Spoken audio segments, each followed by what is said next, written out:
بچوں، ایک ملک ہے جس میں ہم رہ رہے ہیں، اور اس ملک کو بہت سی قربانیاں، بہت محنت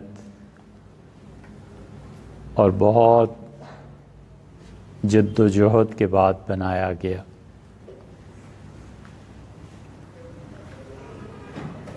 اور تاریخ میں ممالک کی حدود بدلتی رہتی ہیں اور تقسیم ہوتی رہتی ہے۔ جغرافیہ ممالک کی حدود کو بدل دیتا ہے۔ کسی زمانے میں یہ پورا خطہ، یعنی پاکستان، ہندوستان اور ایک بہت وسیع رقبہ اور بھی، یہ سب ملا کر انہیں بر صغیر کہا جاتا تھا۔ بر صغیر دو الفاظ ہیں۔ بر کے مقابلے میں کیا آتا ہے؟ اگر آپ کو معلوم ہو کہ بر کس کو کہتے ہیں تو پھر اس کے مقابلے میں آپ کو پتہ چلے گا کہ کیا آتا ہے۔ جیسے رات کے مقابلے میں کیا آتا ہے؟ دن۔ اور جیسے صبح کے مقابلے میں کیا آتا ہے؟ شام۔ اسی طرح بر کے مقابلے میں کیا آتا ہے؟ بحر۔ بر کہتے ہیں خشکی کو، اور بحر کہتے ہیں سمندر کو۔ سمندر تری، پانی، اور بر زمین، خشکی۔ کہتے ہیں کہ سب جل تھل ہو گیا۔ جل کس کو کہتے ہیں؟ یہ دیکھیے گا آپ ڈکشنری میں، گنگا جل۔ ہر مذہب میں کوئی نہ کوئی پانی پاک ہوتا ہے۔ ہمارے مذہب اسلام میں کون سا پانی پاک ہے؟ زمزم۔ زمزم پاک ہے۔ ہندوؤں کا جو دھرم اور مذہب ہے اس میں کون سا پانی پاک ہے؟ گنگا، جمنا۔ ٹھیک ہے؟ گنگا جل یعنی گنگا کا پاک پانی۔ جل تھل ہو گیا، یہ محاورہ بولتے ہیں نا۔ ہم آپ سے محاوروں کی بات کر رہے تھے اور دیکھو وہ بات ادھوری رہ گئی۔ اب اس بات کو مکمل کریں یا بر صغیر پہ چلیں؟ وہ ہم نے آپ سے کہا تھا نا کہ ایک، اگر آپ یوں کریں گے تو پھر ہم بات کیسے کریں گے؟ ہم نے آپ سے کہا تھا نا کہ ایک شہزادی تھی اور اس کو نیند نہیں آتی تھی تو کنکر رکھ دیا تھا۔ وہ محاورہ کیا تھا؟ آپ بھول گئے۔ ہم نے کہا تھا کہ غربت اور امارت کہتے ہیں 7 پشتوں تک نہیں جاتی۔ تو ایک طاق مائی تھی، اردو میں محاورہ استعمال ہوتا ہے۔ وہ طاق مائی کہانی ہم نے اس وقت ادھوری چھوڑ دی تھی، تو اس کی تکمیل یہ ہے، مکمل کرنا اس کا یہ ہے کہ شاید آپ سے غالباً اتنا عرض کیا تھا کہ بادشاہ کا بیٹا جنگل گیا اور ایک لڑکی جو ایسے ہی ڈھیر پہ کچھ چن رہی تھی اسے پسند آئی اور اسے لے آیا، تو بادشاہ نے شہزادے سے کہا کہ ہم تمہاری شادی اس سے کر دیں گے۔ اتنی ہو گئی تھی نا بات، شادی ہو گئی۔ اب وہ لڑکی دن بدن دبلی ہوتی جا رہی تھی، دن بدن اس کا وزن گرتا جا رہا تھا اور صحت اس کی کمزور ہو رہی تھی۔ وزن کا بڑھ جانا یہ کوئی اچھی بات نہیں ہے بیٹے۔ خوب کھاؤ، اور کھانے سے وزن بڑھے گا نا، لیکن جب آپ ایکسرسائز کرتے ہیں تو وہ کھانا سارا ہضم ہو جاتا ہے اور آپ کا جسم صحت مند ہوتا ہے۔ یہ موٹاپا جو ہے، موٹا ہو جانا، یہ کوئی اچھی بات تھوڑی ہے، بہت بری بات ہے۔ آدمی بہت سے امراض کا شکار ہو جاتا ہے۔ تو اس لیے آپس جو بچے حفظ کرتے ہیں نا، ان کو چونکہ اکثر اوقات میں بیٹھنا پڑتا ہے، تو ان کے لیے کثرت اور ریاضت یہ ضروری۔ کثرت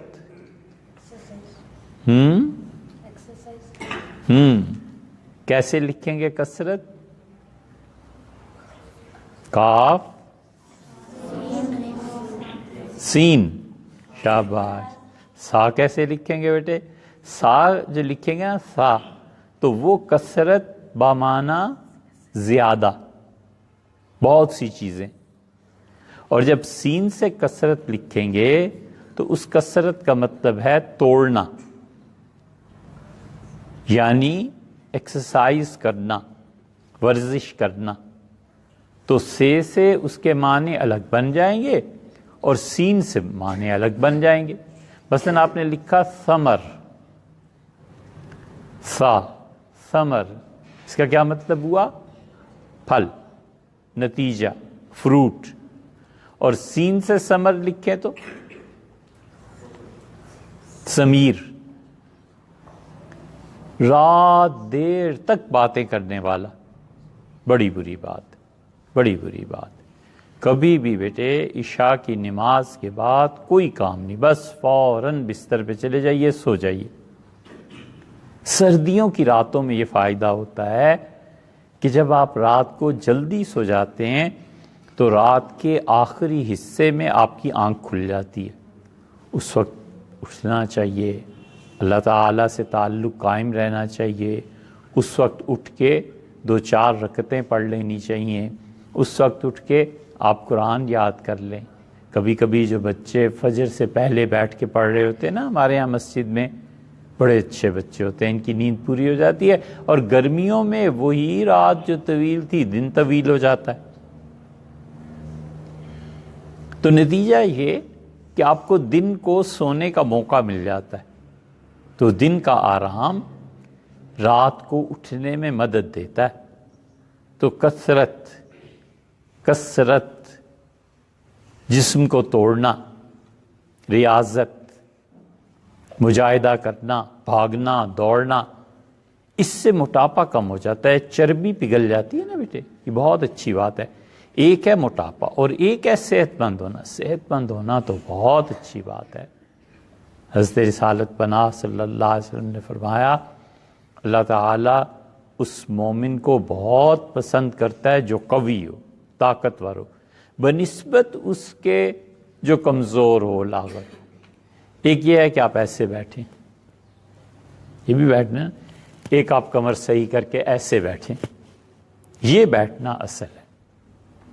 اس لیے جو آپ بیٹھتے ہیں نا ایسے، یہ ٹھیک نہیں، ایسے بیٹھیے، کمر کی ہڈی صحیح سیدھی کر کے بیٹھیے، یہ بیٹھنا اصل ہے۔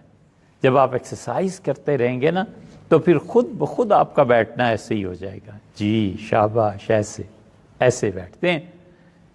تو ہوا یہ بچوں کہ وہ شہزادی دن بدن کمزور ہوتی جا رہی تھی۔ اب اسے پریشانی ہوئی اور حکیموں کو بلایا، اور جو بادشاہ تھا اس نے کہا میری بہو کو دیکھو، یہ دن بدن کمزور ہوتی جا رہی ہے، ہر چیز سے کھانے پینے کو ملتی ہے، آرام بھی ملتا ہے، تو یہ کھانا پینا بھی سب کچھ ہے اور اس کے باوجود یہ کمزور ہو رہی ہے۔ تو حکیم نے بہت کھوج لگانے کی کوشش کی مگر پتہ نہیں چلا۔ تو ایک دانا، بڑے عقل مند، لوگوں کو سمجھنے والے، مزاج کو جاننے والے بادشاہ کے دوست آئے اور انہوں نے کہا کہ اچھا بھئی، آپ کی بہو کمزور ہو رہی ہے، پتلی ہو رہی ہے، تو ایسے کریں کہ مجھے سارا اس کا حال بتائیں۔ اس نے کہا حال کیا بتاؤں، میرا بیٹا نالائق نکلا اور یہ چلا گیا جنگل میں، اور اس نے وہاں ایک لڑکی کو دیکھا، پسند کر لیا اور شادی کر لی۔ ایک بات بیٹے یاد رکھو ہمیشہ، دنیا میں کچھ چیزیں خوبصورت ہوتی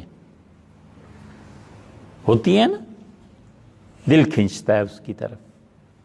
مثلاً پین ہے، بہت خوبصورت ہے، آپ اسے لکھنا چاہتے ہیں۔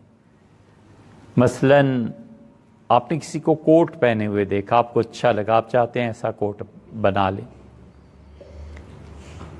یہ خوبصورتی، حسن بڑی اچھی چیز ہے،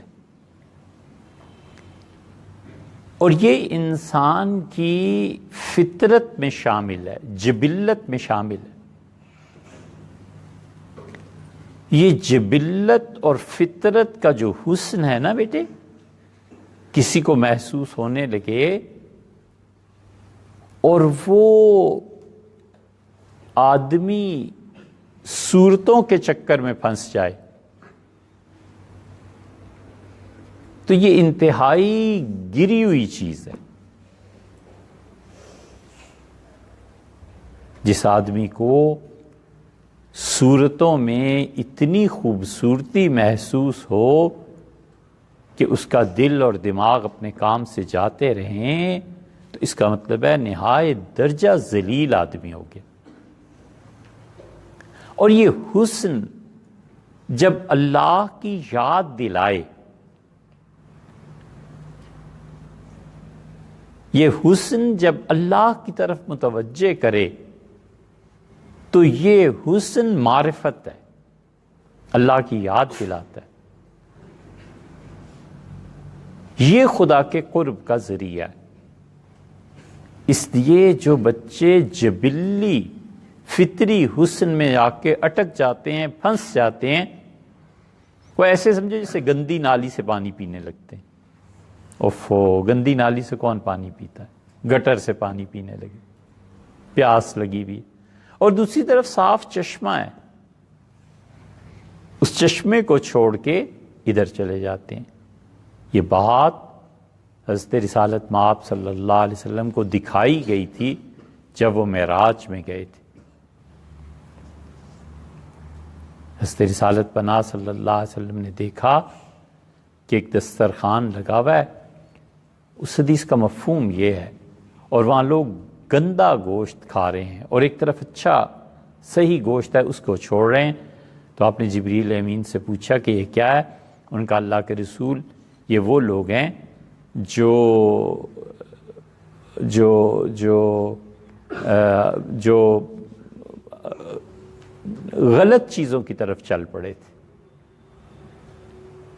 جب آپ بڑے ہوں گے اس حدیث کو پڑھیں گے تو پھر آپ کو سمجھ آئے گی۔ لیکن بیٹے کبھی بھی ایسے نہ ہو کہ آپ گٹر کا پانی پینے لگے۔ ہنسی تو آتی ہے آپ کو، لیکن گٹر کا پانی کوئی پسند کرے گا؟ نہیں نا۔ اس لیے بیٹے جو بچے، میرا دوست بہت خوبصورت ہے، ہوں گے یار، ہمیں اس سے کیا۔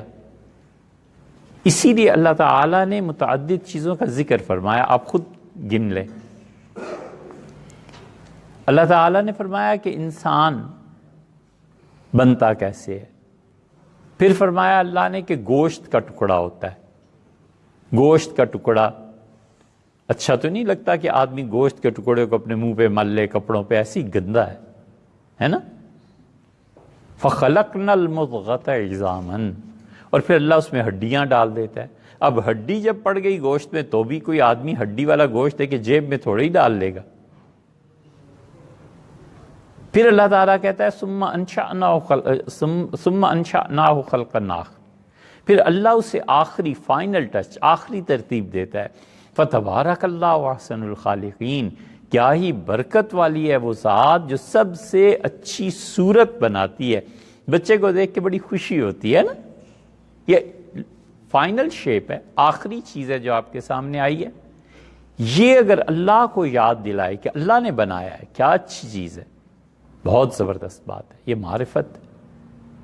حسن اگر جبلت پہ ٹھہرا دے تو ذلت ہے، اور حسن اگر خالق حقیقی کی طرف لے جائے تو معرفت ہے.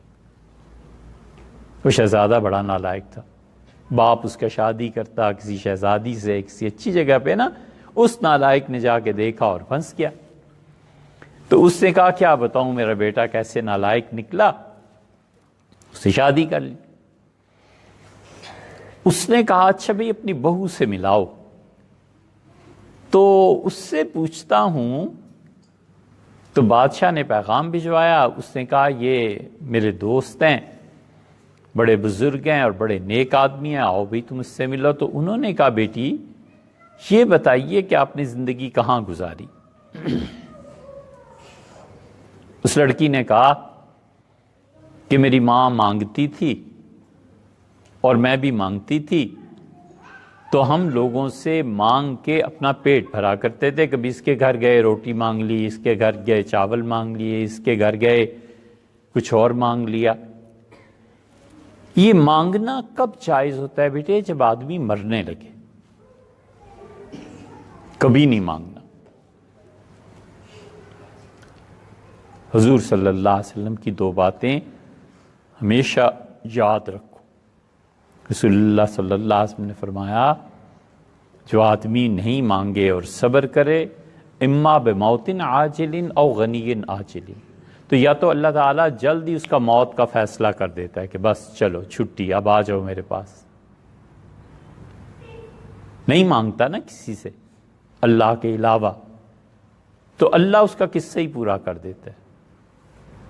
اما بموت عاجل، جلدی موت آ جاتی ہے، اور یا پھر اللہ اسے بہت کچھ دے دیتا ہے صبر کرنے. اور جو بغیر ضرورت کے مانگے،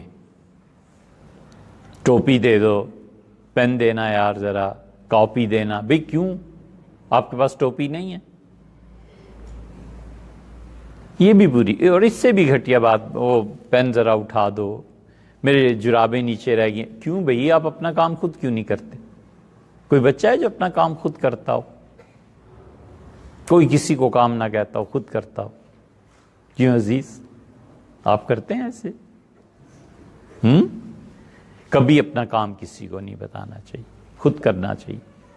حدیث میں آیا ہے رسول اللہ صلی اللہ علیہ وسلم کان یخدم لنفسہ، اپنے کام خود ہی کر لیا کرتے تھے بس.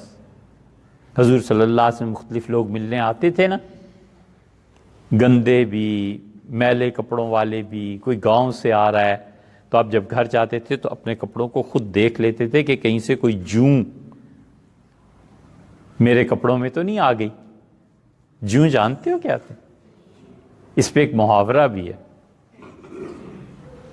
اس کے کان پہ جوں نہیں رینگتی، مطلب اس پہ کوئی اثر ہی نہیں ہوتا. ایسے ہے نا محاورہ.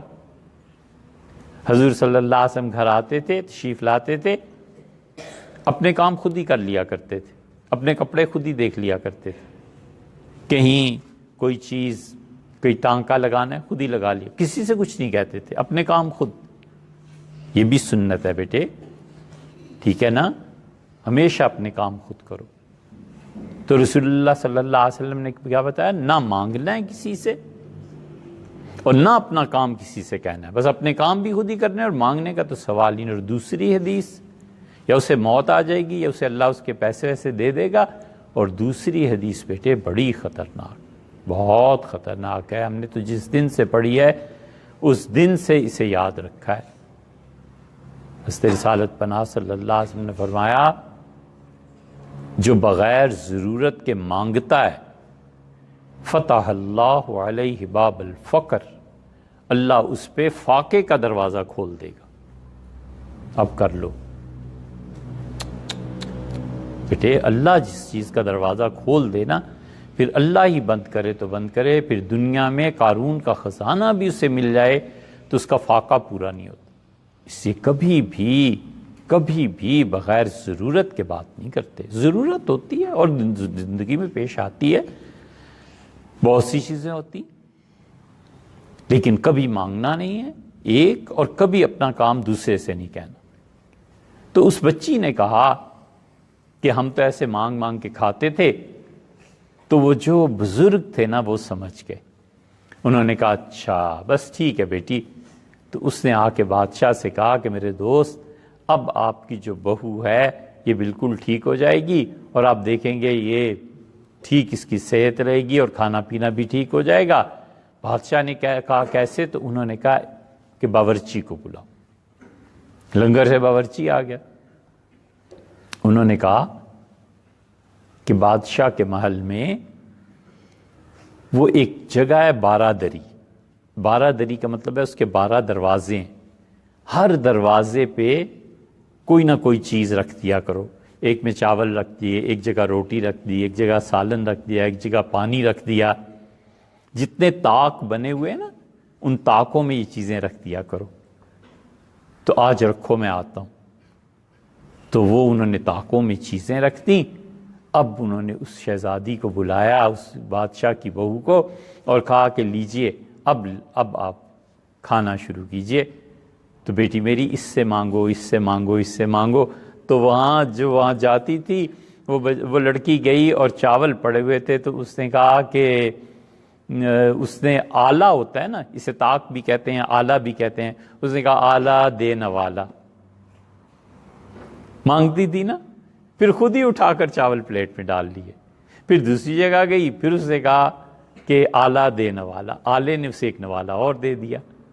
تو اسے کہتے تھے طاق مائی، کہ طاقوں پہ مانگنے والی مائی۔ تو جو مانگنے کی ایک ہیبٹ اس میں ڈیویلپ کر گئی تھی، مانگ کے جو اسے لطف آتا تھا اور سکون ملتا تھا، اب اس نے کھانا اس طرح سے کھانا شروع کیا اور تھوڑے دنوں میں وہ ٹھیک ہو گئی۔ تو اس سے بیٹے یہ جو غربت اور امارت آدمیوں پہ، مرد و عورت پہ، خاندانوں پہ آتی جاتی رہتی ہے نا، اس کے اثرات بہت دیر تک ہوتے ہیں، اور اچھے بچے وہ ہوتے ہیں جو ان اثرات کو خود قابو میں لے آتے ہیں۔ مثلا خاندان میں غربت رہی ہوگی، غربت کی وجہ سے اپنے آپ کو کم سمجھنا غلط بات ہے۔ یہ اللہ کے قبضے میں ہے سب چیزیں، محنت کرے، کام کرے، کیوں نہیں آگے بڑھ جائے گا۔ امارت رہی تو بیٹے میرے باپ والد ایسے، دادا ایسے، فلاں ایسے، فلاں، کوئی معنی نہیں رکھتے کہ آپ کے والد ایسے اور آپ کے دادا ایسے، وہ چاہے ملک کے وزیر اعظم ہی کیوں نہ ہو۔ قوموں کی زندگی میں یہ فکرہ کوئی معنی نہیں رکھتا کہ میرے والد ایسے، میرے والد سیکرٹری تھے، میرے والد فوج میں افسر تھے، میرے والد فلاں۔ ارے یار ہوں گے، آپ بتائیں آپ کیا ہیں؟ میرے والد بڑے عالم دین، بالکل ٹھیک ہے بھائی، مانا۔ کیا حضرت شاہ ولی اللہ رحمۃ اللہ علیہ کے پوتے ہوئے، مان لیا بھائی۔ آپ حضرت مجدد رحمۃ اللہ علیہ کے بیٹے ہوئے، آپ خود کیا ہیں؟ اس لیے آپ اپنے اندر وصف پیدا کریں۔ تو یہ طاق مائی کہلاتی تھی وہ پہلی۔ اب کہانی مکمل ہو گئی نا۔ وہ پہلی شہزادی جو تھی، ٹھیک ہے، وہ 7 بستر بچھائے اور نیچے کنکر رکھ دیا، اسے نیند نہیں آئی، کیونکہ کئی پشتوں سے وہ شہزادی تھی واقعی۔ اور یہ جو دوسری تھی، یہ مائی تھی مانگنے والی، تو وہ ہر طاق کے پاس جاتی تھی اور مائی اس سے کہتی تھی آلہ دے نوالا، یعنی اے آلے مجھے ایک نوالا دے دے، ایک چیز دے دے۔ یہ کہانی اب پوری ہوئی۔ یہ ہم نے کہانی کم سے کم بھی بیٹے کوئی 50 سال پہلے، جب ہم آپ سے بہت چھوٹے تھے، اس وقت اپنی والدہ سے سنی تھی اور ہمیں اب تک یاد ہے۔ اب آپ کو ہم نے سنا دی۔ یہی ہوتا ہے نا۔ اسی طرح نسل در نسل چیزیں چلتی ہیں۔ پھر ہم لوگ دنیا میں نہیں ہوں گے، پھر آپ سنائیں گے۔ آج جو اساتذہ آپ کو پڑھا رہے ہیں، کل وہ زمین کے نیچے چلے جائیں گے، پھر آپ آ جائیں گے۔ جیسے ان کے اساتذہ زمین کے نیچے چلے گئے، پھر وہ آ گئے، پھر وہ چلے جائیں گے، پھر آپ جائیں گے۔ آ جائیں گے، ایسے ہی ہے نا۔ تو اس لیے بیٹے ہمیشہ انسان کو اپنی زندگی میں بہتر سے بہتر بننے کی کوشش کرنی چاہیے، اس چیز کو چھوڑ دینا چاہیے کہ ہمارے باپ دادا ایسے غریب تھے، ایسے امیر تھے، ان کی حویلی تھی، وہ کرائے کے گھر پہ رہتے تھے۔ کچھ نہیں ہے، سب کچھ وہ ہے جو خود آپ، بس آپ اچھے ہیں، آپ نے محنت سے پڑھا ہے، آپ نے قرآن کریم کو یاد کیا ہے، کیا کہنے سبحان اللہ آپ کے، بہت اچھی بات۔ ہم نے اپنے اساتذہ کو دیکھا، اتنے کامل لوگ تھے، رشک آتا تھا ان کی معلومات پہ اور ان کے حافظے پہ اور ان کی تعلیم پہ۔ تو وہ کبھی بھی یہ نہیں کہتے تھے کہ یہ فلاں، وہ کہتے تھے یار جو کچھ ہے تمہارے سامنے۔ تو اس لیے بیٹے یہ چیزیں پشتوں میں اثر کرتی ہیں۔ تو محاورہ طاق مائی کا محاورے ہم آپ کو سنا رہے تھے نا، بہت سے محاورے ایسے ہی بنتے ہیں۔ اور بھی کوئی محاورہ سنایا تھا آپ کو؟ بھول گئے؟ کچھ یاد کیجئے، کچھ یاد کیجئے، آپ کو کیا محاورہ سنایا تھا؟ وہ ایک فقرہ سنایا تھا نا؟ اچھا چلیے آپ یاد کیجئے گا، پھر آپ کو سنائیں گے۔ اچھا آج ہم نے ایک نئی بات شروع کی تھی، ہم نے بات شروع کی تھی، ذرا سا اسے بڑھاتے ہیں، پھر بس پھر آگے بات کریں گے۔ بر کس کو کہتے ہیں؟ زمین کو۔ اس کے مقابلے میں بحر، سمندر اور صغیر چھوٹا، اور اس کے مقابلے میں کبیر کس کو کہتے ہیں؟ بڑے کو کہتے ہیں۔ بر صغیر زمین کا چھوٹا ٹکڑا، اس کے مقابلے میں بر کبیر بھی ہے۔ بر صغیر اسے اس لیے کہتے ہیں کہ سمندر اس سے لگتے ہیں نا، اور یہ خشکی کا چھوٹا ٹکڑا ہے۔ ایک خشکی کا بہت بڑا ٹکڑا ہے جو اس ہندوستان کے مقابلے میں، ہندوستان، پاکستان، بنگلہ دیش وغیرہ یہ سارا ایک ہی ہوتا تھا نا پہلے، تو اس کے مقابلے میں بہت بڑا ٹکڑا ہے افریقہ میں، وہ بر کبیر کہلاتا ہے۔ یہ بر صغیر کہلاتا ہے، وہ بر کبیر کہلاتا ہے۔ اس بر صغیر میں نامعلوم تاریخ سے انسان بس رہے۔ ہندوؤں کے ہاں 7 دریا بڑے پاک ہیں، گنگا، جمنا، سندھ، دریائے سواں۔ یہ جو آپ کا نالا بہ رہا ہے نا یہاں، یہ جا کے سیدھا دریائے سواں یہیں سے، یہ اسی پانی سے بنتا تھا۔ انگریزوں نے اپنے زمانے میں یہاں مری سے پہلے ایک جگہ آتی ہے، وہاں سے اس سارے پانی کو ایک ہی جگہ سے گزرتا تھا، یہیں سے گزرتا تھا، توڑ کے 3 حصوں میں تقسیم کر دیا۔ ایک حصہ اور پیچھے کر دیا، ایک یہ جو آپ دیکھتے ہیں پانی ہے، اور تیسرا حصہ گوروں نے پانی کی کمی پوری کرنے کے لیے یہاں سے لائنز پائپ بچھائے اور اٹک لے گئے دریائے ہرو تک۔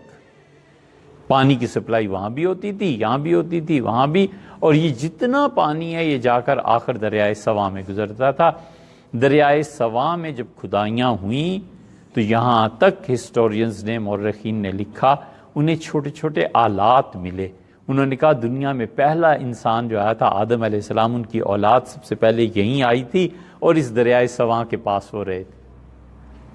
بہت چیزیں انہوں نے لکھی۔ اس لیے ہندوستان میں کب سے آبادی ہے بس اللہ ہی جانتا ہے، ہم نہیں جانتے۔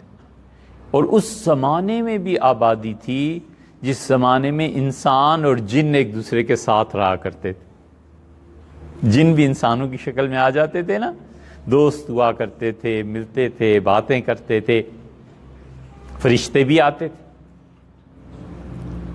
تو جنات جو آتے تھے نا، اب کسی جن کے 4 پاؤں ہیں، کسی کے 10 ہاتھ ہیں، ان جنوں کو انسانوں نے دیکھ دیکھ کے ان کی مورتیاں بنا لی۔ آپ ہندوؤں کی مورتیاں دیکھتے ہیں، ان کے کسی خدا کے 10 ہاتھ ہیں، کسی خدا کے 4 پاؤں ہیں، کوئی کیسا ہے کوئی کیسا ہے۔ یہ اس زمانے سے چلی آتی ہیں جب انسان اور جنات آپس میں ایک دوسرے کے دوست ہوا کرتے تھے، اس زمین پہ رہتے تھے۔ سورہ انعام میں اللہ تعالیٰ نے ایک جگہ فرمایا ہے، اور اس آیت کی تشریح میں قاضی ثناء اللہ صاحب پانی پتی رحمۃ اللہ علیہ تھے، قاضی صاحب رحمۃ اللہ علیہ جو تھے انہوں نے اس تفسیر کو لکھا ہے، یہ ہم آپ کو وہاں سے بتا رہے ہیں۔ قاضی ثناء اللہ صاحب رحمۃ اللہ علیہ کے مزار پہ ہم گئے بھائی، پانی پت گئے تھے، اور پانی پت میں کیا کہنے، شیخ جلال الدین رحمۃ اللہ علیہ تھے، ان کا مزار دیکھا، قاضی ثناء اللہ صاحب رحمۃ اللہ علیہ کا مزار دیکھا۔ قاضی ثناء اللہ صاحب بڑے فاضل آدمی تھے، ان کے پیر و مرشد حضرت مرزا مظہر جان جانا رحمۃ اللہ علیہ کا جب انتقال ہو رہا تھا تو حضرت نے خط لکھا قاضی صاحب کو کچھ عرصہ پہلے، اور کہا کہ میری وفات کے بعد میں نے اپنی اہلیہ سے کہا ہے وہ آپ کے یہاں رہیں گی، اور آپ نے ان کے حقوق ادا کرنے ہیں، پورا پورا ان کا خیال رکھنا ہے۔ قاضی صاحب بہت بڑے آدمی تھے رحمہ اللہ، بہت فضائل اور فاضل، ایسے جو فیصلہ لکھا ہے سو کمال کا لکھا ہے۔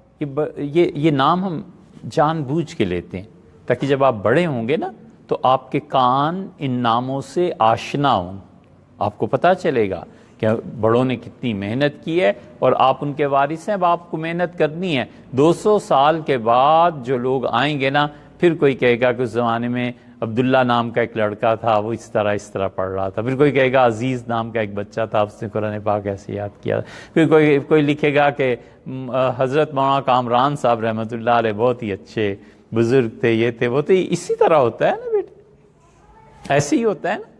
تو جتنا آپ کام کریں گے اتنا ہی آپ اپنے نام کو بھی زندہ رکھیں گے، اور اتنا ہی یہ امت آگے بڑھے گی۔ علم کے ساتھ وابستگی، تو بر صغیر یہ تھا، بر کبیر وہ تھا، اور یہ دریا جو تھے نا یہ سارے کے سارے بڑے پاک، بڑے مقدس کہلاتے تھے۔ ہندوؤں کے جو 7 دریا، 4 تو یہ ہو گئے، 5واں بنگلہ دیش میں برہم پتر، وہ بھی اس کو بھی بڑا پاک دریا مانتے تھے، اور گنگا جمنا تو خیر تھے ہی تھے، یہ سارے دریاؤں کو بڑا پاک مانتے تھے۔ تو یہاں پر انسانی تاریخ کے آثار ملے ہیں کہ انسانوں نے ان علاقوں کو آباد کیا تھا۔ اس کے مقابلے میں ہوا کیا بیٹے، امریکہ، یورپ، آسٹریلیا سب میں تھی برف باری، برف پڑتی تھی شدید، انسان زندہ نہیں رہ سکتے تھے۔ یہاں سورج بھی چمکتا تھا، برف بھی پڑتی تھی، پانی پگھل بھی جاتا تھا، اور خشکی بھی ہوتی تھی۔ اس وجہ سے انسان نے زندگی کو یہاں شروع کیا۔ کہتے ہیں کہ دجلہ اور فرات کے درمیان، اور یہ بھی کہتے ہیں کہ عراق میں وہاں زندگی شروع ہوئی، جہاں بھی ہوئی، آدم علیہ السلام جہاں بھی آئے تھے، بہرحال زندگی یہاں سے شروع ہوئی۔ تو ہندوستان کی تاریخ اتنی قدیم ہے، اتنی قدیم ہے کہ ہم کچھ نہیں جانتے۔ اس زمانے سے بھی قدیم ہے جب انسان اور جنات آپس میں مل بیٹھتے تھے، باتیں کیا کرتے تھے، فرشتے آتے تھے، فرشتے آ کے باتیں بتایا کرتے تھے، جنات آسمان پہ بھی چلے جاتے تھے۔ یہ آپ کو پتہ ہے جنات کو اللہ تعالیٰ نے کب منع کیا کہ آئندہ اوپر نہیں آنا؟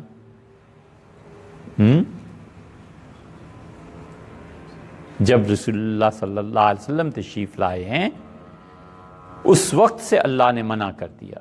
فَأَتْبَعُوا، آگے پڑھیے، اچھا حافظ ہو یار، سورہ صافات میں کیا آیا ہے؟ پڑھیے، شہاب ثاقب، صحیح تلفظ سے پڑھا، اور اس کو پھر پتھر اوپر سے مارا جاتا ہے جنات کو نا۔ کبھی ستارہ گرتے ہوئے آپ نے دیکھا ہے؟ ہاں دیکھا ہے؟ یہ وہ سین ہوتا ہے کبھی کبھی، اور کبھی اس کے علاوہ بھی گر جاتے ہیں۔ تو اس لیے یہ دور پھر شروع ہوا، اور رسول اللہ صلی اللہ علیہ وسلم کی تشریف آوری کے بعد اللہ نے منع کر دیا کہ جنات اب اوپر نہیں آئیں گے، کیونکہ آخری نبی ہے نا اللہ کے، اور حضور صلی اللہ علیہ وسلم کے بعد کسی نبی نے آنا نہیں ہے۔ یہ ہمارا عقیدہ ہے بیٹے، صرف اہل السنہ ہی کا نہیں، پوری امت کا عقیدہ ہے کہ حضور صلی اللہ علیہ وسلم خدا کے آخری نبی تھے، جو آخری نبی ہیں بھی اور تھے بھی یعنی زمانے کے اعتبار سے۔ اور جو آدمی اس کے علاوہ کوئی عقیدہ رکھتا ہے نا، اس کا اسلام ہی سرے سے نہیں رہتا، ایمان ہی نہیں رہتا بیٹے۔ تو اللہ تعالیٰ نے حضور صلی اللہ علیہ وسلم کے آنے پہ پوری دنیا میں جو تبدیلیاں کی ہیں ان میں سے ایک تبدیلی یہ بھی تھی، وگرنہ اس سے پہلے انسان، جن، فرشتے سب رہا کرتے تھے، آپس میں ایک دوسرے سے باتیں کرتے تھے، مکہ مکرمہ میں جنات آیا کرتے تھے۔ جنوں کے قصے کتنے اچھے لگتے ہیں، اچھے لگتے ہیں؟ کوئی بھی تم میں سے کوئی کسی جن سے ملا ہے؟ نہیں ملا؟ اچھا چلو ٹھیک ہے۔